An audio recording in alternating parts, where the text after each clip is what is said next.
Hello and welcome to the podcast You're Better Than That, hosted by me, Hannah Miller, joined by my friend Zoe Ross-Waddell. Good morning. Good morning. Right, we are in a flow of this being part 2 of a conversation about transitions. Yeah. And the first part was kind of transitions are hard but necessary. And this part is transitions can be good.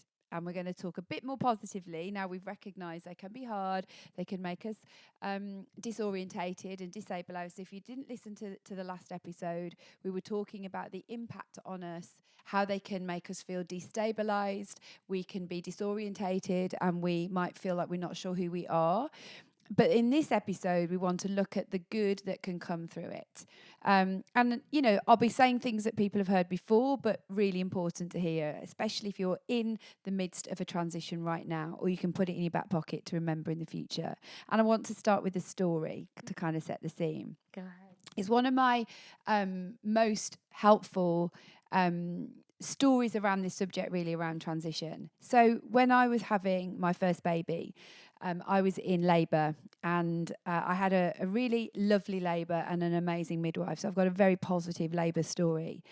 But I remember being kind of coming, well, actually the whole labour was pretty short, but I'd been a couple of hours in, and I was in, significant labour pain, well-established labour, and saying to my midwife, I was in the water pool, we were having what's it called? A birthing pool, yeah, not a water pool, all pools of water in them. A swimming pool. I was in a birthing pool, and the midwife was sort of sat on the outside, and Sam was there as well, obviously, and I was in the throes of labour and having this kind of moment where my body was feeling the pain, and it was in this sort of like almost subconscious moment, so almost a little bit primal is the way I can describe it. And I turned to my midwife and I said, I can't do this anymore. I just can't do it. You don't understand. I can't do it. And I'd been coping really well. So it had been, progressing well, and I was coping fine. And I just said to her, I can't do it. And I felt like I was in this moment where I felt a little bit unhinged. That's the only way I can describe it. And my midwife kind of looked over my head to Sam and said, she's in transition. She's in transition. And that means she's really close. And so I was kind of, gas and air, not slightly away with the fairies, but I remember this conversation taking place, and actually Noah was born literally about 15 minutes later. Wow. That's how close I was, maybe less than that. And my point in telling that story is transition is a part of labour where you're moving and you're about to the baby is getting ready to be birthed. It's kind of coming down the birth canal, and then you're going to get ready to push and the baby's going to come. But in that moment of transition, you are not as you were, and you're not quite there yet, and you are disorientated. You are, in that moment, just aware that what was as finished and something new is coming, and you are not aware you're as close to birthing as you are. And my reason in telling that very personal story is it is the best example I can think of that when we are in a process of transition, we are very close to birthing something new. Even the hardest seasons of transition, something new can come. And so this whole episode is about reflecting on why these moments of transition and these difficult things, or these natural moments of life transition as well, can also really good things can come from it. And not just because I'm putting a positive spin on it. Yeah. If I'd held on in that moment of transition and actually, well, no, maybe won't tell that story. It's quite a personal one about somebody else. But there was another woman in labour who had a really difficult time actually because she refused to let go in transition. Wow. If you don't let go in transition, you are not going to birth. It's as simple as that. You're not going to have the birth of something new. So this idea of transition is literally part of the birthing process. So birthing involves a new life. So I think that one of the things that can come from transition is new things. We can have a new perspective or a new season. This crossroads transition moment can give us something new that we didn't have before. If I continue to hold on to the season that was before, I cannot take hold of something new. Yeah. If I held on to being pregnant, I cannot ever hold my baby. As ridiculous as that sounds, you have to go with it. You have to go with it. I think also it can give you a crossroads moment, as hard as it is, and we're at this point of crossroads, it gives us a choice. We have a new set of choices ahead of us. What do I do now? Yeah. We don't want to be in that position always, especially if we've been made redundant or we've moved cities or we really, really don't like our job. But a choice is ahead of us. Yeah. Maybe a choice we didn't expect we were going to have. I have a friend who lost her husband about 3 years ago now. And she said to me, I'm not living the life I expected to live, but I have to make the choices to build a life that I now have. So even in the hardest of circumstances, and I don't mean immediately after those moments, of course not, there are choices ahead of us of what is this going to look like. I think that's one of the first things that comes from having a transition moment. Yeah. What would you say, how do you hold on to, because I think there is also like holding on to what has been and like, and having gratitude for that, but also then moving forward, like what's the tension between them both? Well, I think that's a really good point, because I don't think having a new season means all the previous seasons don't count. I think that you take everything you've taken from that previous season and you take it forward with you. I think that kind of leads on to another area of what I think you can get from a transition moment is you gain new perspectives, and you with that can also gain empathy for other people. Some of the bigger deals of life that I've been through have made me have deeper compassion and empathy for others that I wouldn't have otherwise been able to have. It's just as simple as that.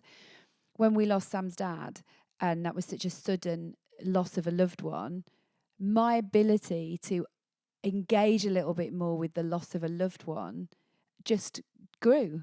And so when we experience these things, we take everything with us. It's like it's who we were in those previous seasons comes with us, but perhaps we are a new iteration of that has the potential to be less if we stay in that place, or we have the potential to be more. And I often talk about the period of life where I feel like I had a lot of transitions together, that I would argue that I feel like I'm a different version of myself the other side of that. Overall better version of myself. Also, there are the things that you carry with you. You don't get over those moments of life that are difficult, but you can take the stuff with you and over to the other side. And maybe it's a moment to decide, what do I want to carry forward and what do I want to leave here? Maybe we can think of a transition as almost a chance to be standing on a bridge, and you think about what luggage you're going to take with you. Perhaps it's a good moment to think, what do I want in my luggage, and what is going to serve me well in next phase, and where have I got an opportunity to pop some things down and leave them this side of the bridge? I've not thought about it like that before, but as we're talking, chapters of our life give us that chance to decide what's useful to me and what's a bit of baggage that can just stay here, thank you very much, in this previous season. I think that's a really good point you make. As well as a new chapter, I think growth comes from letting go, and it's this really, really cheesy, but you can't avoid the kind of things on Instagram or others that talk about you can't have life without death before it. There was a very famous saying that a very famous man once said, which is that unless a seed falls to the ground and dies, it can't bear fruit. And that's just simply the way nature works, that something dies in order to bring life. I even we have a house plant at home that was like is growing. It still alive? It's still alive. Well done, very you. much so. Very good. Growing so much, and one of our friends came around and was like, "You've got to cut it back. You need to cut it, otherwise it's gonna die." And so we had to literally like cut its roots and take bits out, separate leaves out, and now it's like growing even healthier. Absolutely. But like, it's what you're saying, where if we'd have just left it to grow, all of that excess root growth wouldn't have been healthy for it. But Yeah. That's so Cutting true. back. And people who are gardeners have a really good idea around this. And I'm not a gardener. I am good with humans and I'm not that good with plants. So we've got a lovely garden, and the only part I play in the garden is to say, I like that plant. Can you plant it? I am honestly completely useless. And to the point that Sam's mom will come over, and Sam's sister, and Sam's mom and sister, Beck, who listens to this podcast also, and Sam will go off in the garden and discuss what needs to be done in the garden together. And they intentionally just leave me out. They're like, it's wasted on her. We aren't even going to tell her. She's clueless. She's a lost cause. I am a lost cause when it comes to those things. But I do understand some principles that with things like roses and other plants, you cut them back to the point you get rid of dead heads. You cut things off to the point that they look like they are dead. Yeah. And then something happens that couldn't have happened if you'd left it all there, if you hadn't deadheaded, if you hadn't cut it back, if you hadn't pruned it. Yeah. And also you can take and make new plants from plants, can't you, by taking off what was and creating something new. Yeah.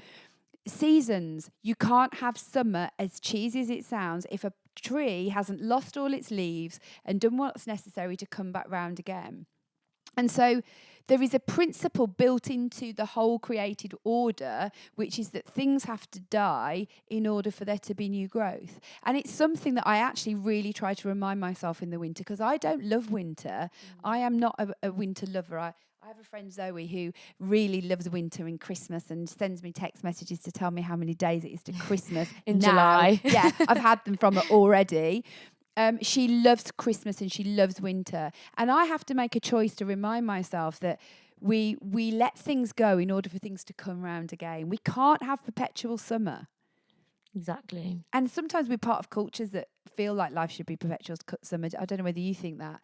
Some of the environments we find ourselves in essentially broadcast this idea of life is perpetual summer. Well, perpetual summer is unhealthy. You're so right. Yeah, remind me of this though next time I'm moaning in the winter and we're sitting together and I'm going, it's so dark. It's cold. But the seasons, even the whole thing of dawn comes after darkness. Yeah. The dawn, the brightest dawn, is after the moment of the darkest night. Yeah. And so this is the order. And if we could perhaps learn to plug into that a little bit more, and I'm saying that as a person who isn't brilliant at this, there are some people, there'll be people listening who are very good at getting attuned to what nature's doing and realizing this is the order of life, this is the way it works. I'm talking about actually helping people like me who are quite, let's just get on with life, to stop and think, this is how it works, that as we let something go and we release it, we enable ourselves to have a different growth. And some of it will be growth we never wanted. There will be people who are listening to this who are dealing with some of the hardest, most painful transitions that life throws at you. I've got numerous friends, we both have, who are dealing with things that you would never wish to be dealing with. And there'll be others of us who are going through the normal order of life, of the normal order of a child going to school or to uni or to be, or those things that are the perpetual nature of the years ahead of us. But if we don't let go and let that kind of flourish, they're not getting the full chance to grow. And we also don't get that opportunity to grow. Yeah. And my sister used to remind me, because she's a bit further down the line than me in terms of parenting, etc. She always used to say to me, Hannah, it's all good. It's all good. These are all good moments. You can't have the next if you don't do this. She's a grandparent and my brother's a grandparent now for the first time. So if they hadn't let go and let live, they wouldn't be having the joy of being a grandparent. Absolutely, yeah. So I guess my message in this whole thing is to remind us all that spring turns to summer, winter turns to spring, that as things go and they pass round, the good things come of life, and we have to learn to embrace it all. And I think there's a really good question we can ask ourselves. What can we gain? What is there for us to be gaining in this time? I definitely don't mean to be saying that in an insensitive way around the hardest moments of life. Please listen and hear the heart in this, that I'm talking about those moments that are the more normal and more normal order of things. What do we gain in this moment? What can we gain as a person? What are some of the opportunities that are ahead of me? my sister-in-law whose littlest is just going to school. What's the opportunity in this next season for her? That season is over. It is not coming back. So what's this next season ahead of me? And what's the opportunity I've got in a different use of my time? How do I take that? How do you change your mindset though into thinking in that way? If you're the kind of person who struggles to let go or struggles to think good can come from this, like what's the one thing you would say in order to change your mindset? I think one thing you can do is to find people who've been through that and they're a bit further down the line and hear their story. I think that's probably what I'd say. I think whatever that moment is that you're dealing with, there is nothing new under the sun. People have experienced it. People have experienced grief. They haven't experienced your experience, and your experience is completely unique to you. But I think there's so much in the power of story, and that's why we do a podcast, right? Because we're telling stories and people hear stories, and it doesn't mean I know everything. I'm just sharing some stories. But stories are powerful. And when you hear the story of someone who has been through something that you can relate to, you can hear some hope in that. And so I think seeking out people that might be able to show you the way a little bit, who are a little bit further down the line, is massively helpful. We all do that. We do that for each other, don't we? We've all experienced things that we can share with each other. So I think when you're struggling to do that, it's maybe asking for someone to show you, get a bit of a guide in your life to help you see it differently. I also think that time and distance from the event helps. Just time is not a healer in the way people say that just the passage of time. Time is not magic, but it might help us have a different perspective than the one we're having in that immediate moment. We can see it differently and begin to see what's different. I think there's one more other thing, and I think this kind of leads to what I was saying before about what you can leave behind at the bridge. I think also at crossroads moments and transition moments, we can develop who we are in that moment. Yeah. We get to be more. We get to be something not completely fresh and new. I'm not sure that that's true because we take who we are, but there's a developed version of us that moves into that next season. Yeah. And in a world that is obsessed with youth, and I'm sitting in that place now of being not young and not yet old, how can the stuff I've taken through my life be helpful for me and for others? There's a podcast called, I think it's called Maiden, Mother, Matriarch. A woman's got a podcast called this. And I've been thinking about that ever such a lot. What an interesting concept that is. That there is a time in our life to be the maiden. That's you. There's a time in your life to be the mother. That's me. And there's a time in life to be matriarch. And obviously we sit on a timeline there, you know, young mother to older mother to matriarch. And when I'm looking sometimes at people that are younger than me, I think, no, I'm not in that season. I'm a mother. That's my season. I'm here to mother. I'm here to, don't just mean mother my children, but to be in that lane. And I think it's such an interesting perspective. Obviously, not everyone becomes a mother, and that isn't always how it works. I think it's more about the time zones of life, really, and the role we play rather than the actual living, breathing role. But I think what I'm trying to say there is we become developed versions of who we are. Yes, there's things about being 25 that I'd love to return to. You know, the collagen, for one. That would be good. I wish I appreciated that at the time. But I've got stuff in the bag. Yeah, absolutely. And people listening have got stuff in the bag. You've got life behind you. You've got experience behind you. You've got just the war wounds that you can take with you positively to share with other people. So I think transitioning to the next phase is like, what have I got that can be helpful? Yeah. What have I got from having that battle that I've faced or that season that I've faced? What have I got that I can take forward? Absolutely. And that's not age related, that's experience related. It's just that the older you get, the more experiences you get to have had. For sure. I think I was just going to say, what are your closing? Yeah, well, there's just thoughts? a couple of things you can do, I think. So again, this episode was about, this is why transition can be good. So if you're now sitting at home and your little one's at school and you're like, oh, I had the transition and it was hard, but what am I now going to do? There's a few things you can do. Number one is get a support system around you and make sure there's people who are positive influence that support you in your new season. The second is develop healthy coping strategies, i.e., not my coping strategy, which is macaroni cheese straight from a saucepan. That is not a healthy coping strategy. Healthy coping strategies are going for a walk, having good sleep, reading a book, meditating, praying, exercising, therapy. Those are healthy coping strategies. Yeah. Instagram's doom scrolling is not a healthy coping strategy, and neither is, poor sleep, poor eating. Number 3, set an intention, do something. Just do something. Begin to do something. You don't have to have the plan of the next chapter in front of you. Do something. Send the email, have the conversation, set up the coffee with somebody who might be able to support you. Do something that feels like a step in the right direction. Number 4 is to stay connected to your purpose. Your purpose was not in that season. Yeah. That's really important. It was a outworking of your purpose. Because otherwise, the minute something's over, we've lost our purpose, and that can't be that even in the darkest of days, our purpose can't be in the thing that we have just done that's come to an end. It has to be that it reiterates, it reboots in a fresh expression. Yeah. So what is your purpose? If you don't know, thinking about writing a purpose statement can be a really good thing to do. We do that on the Purpose Pursuit because then it can stand the test of time. Mm-hmm. Can my test of time, can my purpose statement be worked out in every season of my life? And also acknowledge the progress you're making. That was my last point on this. If you are really struggling with something, acknowledge that today you did this that was better than the day before, or different, or more healthy.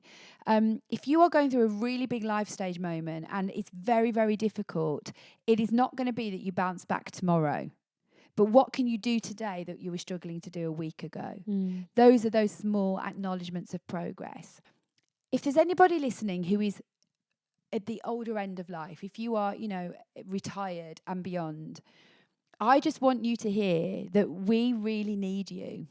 Like Zoe needs you in her age and stage, and I need you in my age and stage. You have so much wisdom and support to offer that find a way to give it. I think I just want to say that. And if you're my age and you're listening, you are so needed from people who are younger than you. We are needed to be support, coaches, mentors, friends, leaders, whatever iteration that might be in your life. But we're really needed. Our role is changing, but what you offer is so needed.